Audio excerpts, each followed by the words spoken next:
नमस्कार दोस्तों, जैसा कि आसाम में विधानसभा चुनाव से पहले एनडीए गठबंधन सरकार के द्वारा यह वादा किया गया था कि अब की बार अगर आसाम में फिर से एनडीए गठबंधन की सरकार आती है तो आसाम में यूनिफॉर्म सिविल कोड लागू किया जाएगा, समान नागरिक संहिता लागू किया जाएगा। और दोस्तों, अब आसाम की विधानसभा में द यूनिफॉर्म सिविल कोड पारित हो चुका है और ऐसा करने वाला आसाम, उत्तराखंड और गुजरात के बाद हमारे देश का तीसरा राज्य बन गया है।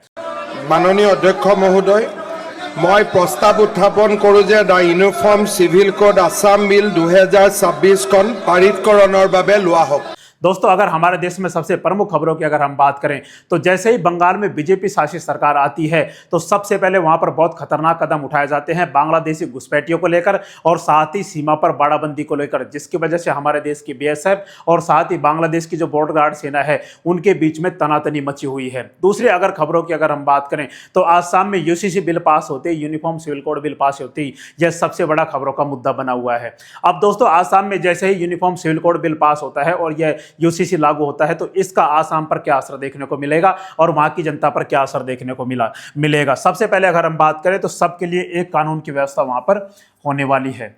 दूसरा, शादी, तलाक और संपत्ति जैसे कानूनों में बड़ा बदलाव देखने को मिलेगा और साथ ही हिंदू, मुस्लिम और सभी धर्मों पर यह समान रूप से लागू होगा। तो चलिए दोस्तों, हम इसे डिटेल से समझते हैं, विस्तार से समझते हैं कि आखिर इसमें क्या क्या प्रावधान किए गए हैं और असम में कौन कौन से क्षेत्रों पर इसे लागू किया गया है और कौन कौन से क्षेत्रों पर इसे लागू नहीं किया गया है, इसको भी हम विस्तार से समझेंगे।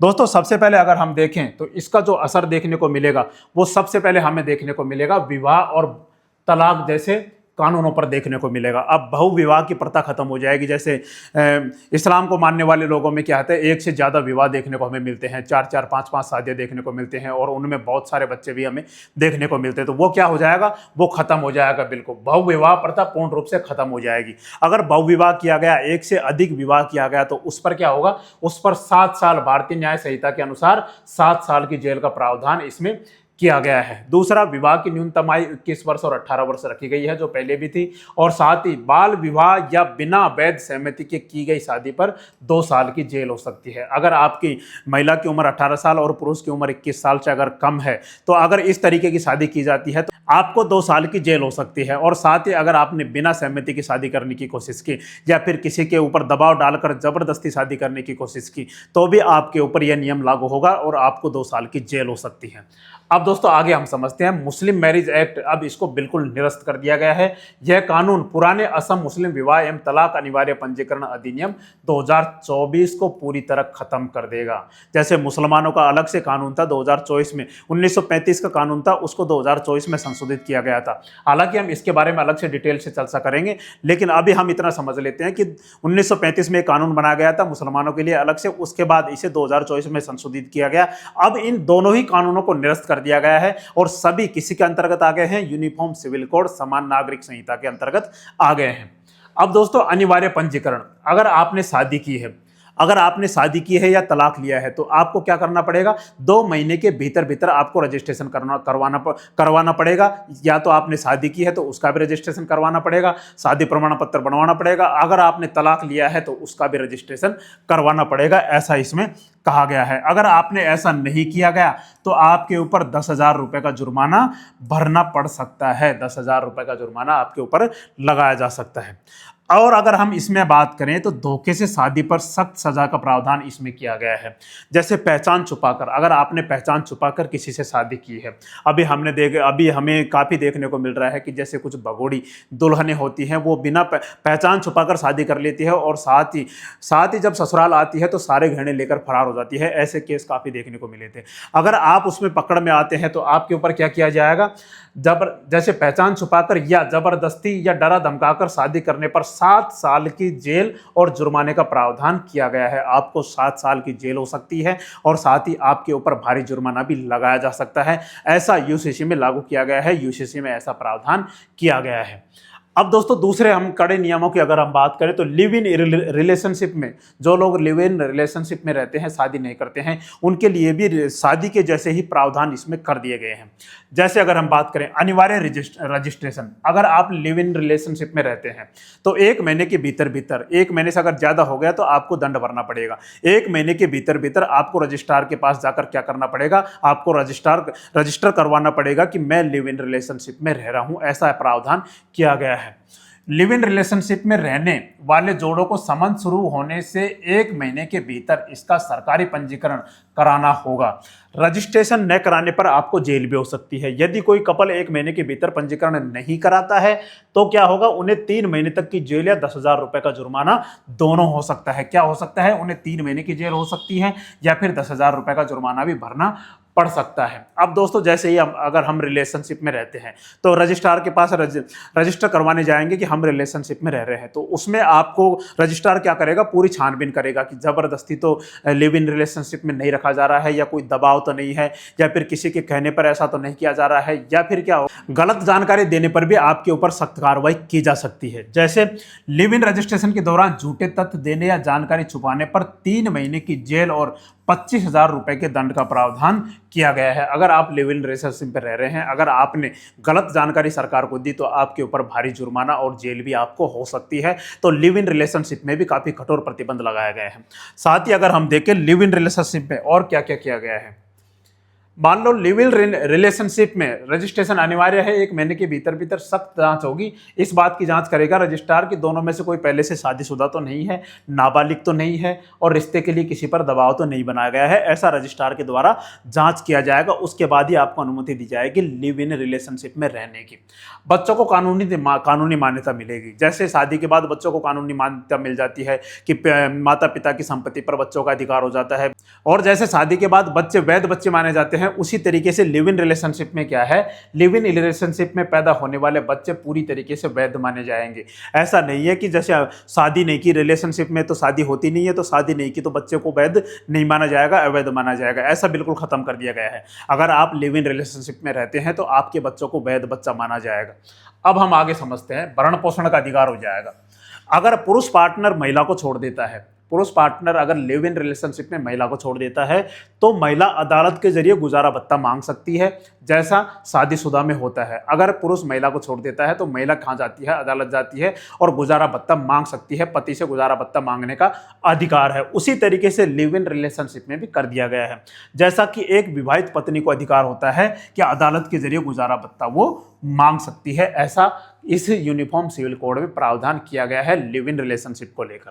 अब दोस्तों जेल और जुर्माना रहे, बिना रजिस्ट्रेशन के 1 महीने से ज्यादा साथ रहने पर 3 महीने तक की जेल और 10,000 रुपए का जुर्माना हो सकता है, ऐसा इसमें किया गया है। तो दोस्तों हमने पहले तो देख लिया शादी के नियम क्या हैं, और दूसरा हमने देख लिया लिव इन रिलेशनशिप का क्या है, इसका क्या असर हमें देखने को मिलेगा। अब हम देखते हैं संपत्ति के ऊपर क्या क्या, संपत्ति के क्या क्या अधिकार बदल दिए गए हैं, उसको हम समझते हैं। दोस्तों संपत्ति की अगर हम बात करें तो यूसीसी लागू होने से सभी धर्मों के पर्सनल लॉ जैसे शरिया और हिंदू अनडिवाइडेड फैमिली कानून, इन्हें क्या कर दिया गया है, पूरी तरीके से खत्म हो गया है कि तुम्हारा ऐसा कोई कानून नहीं है। सभी के लिए एक समान कानून है और संपत्ति के बंटवारे का एक समान नियम लागू कर दिया गया है। अब क्या कर दिया गया है, बेटियों को बराबर का हक दे दिया गया है। पैतृक और खुद की कमाई गई संपत्ति में बेटों और बेटियों को बिल्कुल बराबर का हिस्सा, मतलब 50-50% कर दिया गया है, चाहे उनका धर्म कुछ भी हो। ऐसा नहीं है कि इस्लाम के लिए अलग हो, ईसाई सिख बौद्ध जैन इनके लिए अलग हो या हिंदू के लिए अलग हो। सभी के लिए एक नियम एक कानून है कि सभी के लिए बेटों और बेटियों को बराबर का अधिकार है। चाहे किसी की भी संपत्ति हो, चाहे आपने कमाई हो, चाहे माता पिता ने कमाई हो, किसी की भी संपत्ति हो, उसमें बेटों और बेटियों को बराबर का 50-50% अधिकार दिया जाएगा। यह बहुत महत्वपूर्ण प्रावधान है। दूसरा, विधवा को अधिकार दे दिए गए हैं। पति की मृत्यु के बाद उसकी संपत्ति पर पूर्ण रूप से 100% किसका अधिकार है, पहला और पूरा कानूनी अधिकार किसका होगा, वो होगा विधवा पत्नी का, उनकी विधवा पत्नी का। तो उसका 100% अधिकार दे दिया गया है। वसीयत की अगर हम बात करें तो वसीयत का समान नियम लागू कर दिया गया है। अब हर नागरिक अपनी संपत्ति की वसीयत अपनी मर्जी से किसी के भी नाम करवा सकता है। जैसे आपके पास संपत्ति है तो आप अपने परिवार को छोड़कर अगर किसी और के नाम कराना चाहते हैं, अपनी मर्जी के किसी भी व्यक्ति के नाम अपनी संपत्ति करवा सकते हैं, ऐसा इसमें कानूनी अधिकार दिया गया है। अपनी संपत्ति की वसीयत अपनी मर्जी से किसी के भी नाम कराने के लिए स्वतंत्र है। धार्मिक पर्सनल लॉ के सीमित दायरे अब वसीयत पर लागू नहीं होंगे। अब ऐसा नहीं है कि पिता की संपत्ति उसके बेटे को ही मिलेगी, ऐसा बिल्कुल भी नहीं है। अगर पिता चाहता है कि बेटा नालायक है तो वह किसी और को उस संपत्ति को क्या कर सकता है, उसको दे सकता है या उसके वो नाम करवा सकता है, ऐसा किया जा सकता है। दूसरा, माता पिता की सुरक्षा। अब दोस्तों इसमें यह है कि अगर कोई व्यक्ति ने अपनी वसीयत या अपनी संपत्ति किसी के भी नाम नहीं करवाई है और वो मर गया है, तो उसके बाद क्या होगा? जैसे माता पिता, जैसे बुजुर्ग हो जाते हैं माता पिता, तो उनके भरण पोषण के लिए उनकी संपत्ति ही क्या रहती है? प्रमुख रहती है। अगर कोई व्यक्ति ने कोई वसीयत ना किसी के भी नाम नहीं करवाई है तो उसमें माता पिता को भी बराबर का अधिकार दिया जाएगा। जैसे यदि कोई व्यक्ति बिना वसीयत कि ये मर जाता है तो उसके माता पिता को कानूनी रूप से प्राथमिक उत्तराधिकारी में शामिल किया जाएगा ताकि उन्हें बुढ़ापे में हिस्सा मिल सके, तो उनको भी बराबर का संपत्ति का बंटवारा किया जाएगा। ऐसा बहुत महत्वपूर्ण प्रावधान ये आवश्यक भी है हमारे देश के लिए और ऐसा प्रावधान इसमें किया गया है। अब दोस्तों हम समझते हैं आगे कि आगे और क्या किया गया है। अब हम समझें कि जैसे मुस्लिम लॉ के बारे में अगर हमने बात की थी तो असम विधानसभा में the uniform civil code UCC Assam bill 2026 के पारित होने के बाद अब इस 2024 के मुस्लिम विवाह पंजीकरण अधिनियम को पूरी तरह निरस्त कर दिया गया है। तो इसको समझते हैं कि ये क्या है। 2024 मुस्लिम विवाह पंजीकरण अधिनियम ये क्या है, इसको समझते हैं। दोस्तों देखिए, असम मुस्लिम विवाह एवं तलाक अनिवार्य पंजीकरण अधिनियम 2024 असम सरकार द्वारा अगस्त 2024 में पारित किया गया एक कानून है जिसमें राज्य में मुस्लिम समुदाय के विवाह और तलाक के पंजीकरण रजिस्ट्रेशन को पूरी तरीके से सरकारी नियंत्रण में अनिवार्य बना दिया गया था। ऐसा क्यों किया गया था? क्योंकि यह कानून अंग्रेजों के जमाने के 89 साल पुराने असम मुस्लिम विवाह और तलाक पंजीकरण अधिनियम 1935 को रद्द करके लाया गया था। इसमें क्या था? इसमें यह था कि काजी व्यवस्था का अंत कर दिया गया था। अब क्या था कि पहले भी विवाह का रजिस्ट्रेशन होता था। जैसे इस्लाम में धर्म के जो प्रमुख माने जाते हैं, जो शादी करवाते हैं, वो काजी माने जाते हैं। जैसे अगर हमारे हिंदू धर्म में अगर देखें तो पंडित क्या करवाते हैं? शादी करवाते हैं। उसी तरीके से इस्लाम में काजी क्या करते थे? शादी करवाते थे। और साथ ही उनके यहाँ रजिस्ट्रेशन होता था कि इन लोगों की शादी करवा दी गई है और किन किन के बीच में हुई है। तो काजी व्यवस्था को क्या कर दिया गया? काजी व्यवस्था को बिल्कुल समाप्त कर दिया गया। इससे पहले तक असम में मुस्लिम विवाह और तलाक का पंजीकरण किसके पास होता था? काजी द्वारा किया जाता था। अब क्या कर दिया गया? बोलो इसे खत्म करो, सरकार के पास क्या होना चाहिए? पंजीकरण होना चाहिए, रजिस्ट्रेशन होना चाहिए। 2024 के इस कानून के बाद काजियों के पंजीकरण के अधिकार को छीन लिया गया। शादी या तलाक का रजिस्ट्रेशन अब केवल सरकार द्वारा नियुक्त विवाह रजिस्ट्रार के माध्यम से किया जाना अनिवार्य तय हुआ था। और दूसरा इसमें क्या किया गया था? बाल विवाह पर रोक लगाई गई थी। पहले क्या था? पुराने 1935 के कानून में दूल्हा दुल्हन की उम्र भले ही वे नाबालिग हो तो क्या किया जाता था? पंजीकरण करने की गुंजाइश थी कि उसमें काजी के पास, जिससे बाल विवाह को बढ़ावा मिल रहा था, काजी के पास इसमें क्या किया जाता था? पंजीकरण करवा दिया जाता था कि अगर विवाह की उम्र कम भी है तो। लेकिन अब इसमें नहीं है। 2024 के नए अधिनियम में यह कड़ा नियम जोड़ दिया गया कि इससे लड़की की उम्र 18 और लड़की की उम्र 21 वर्ष से कम है तो किसी भी स्थिति में विवाह का पंजीकरण नहीं किया जाएगा।